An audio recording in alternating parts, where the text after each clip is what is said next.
Dear friends and colleagues, I am Dr. Vamsi Krishna Yerramneni, Professor and Head of the Department of Neurosurgery at Nizam Center of Medical Sciences, Hyderabad, India.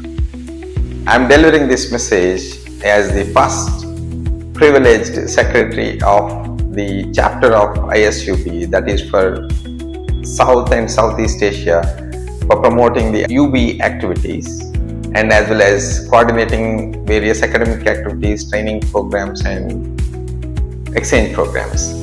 The activities would be both for the senior faculty exchange and as well as the trainee exchange, so that overall the UBE can be promoted for spine treatments. My job as a secretary would be to coordinate and to facilitate all these said activities of this chapter of the society, and I hope to communicate with you and request you all to contribute and as well as participate and take benefit of these activities. Thank you for the opportunity to communicate with you as the secretary of this chapter of South and Southeast Asia under ISUBE. Thank you.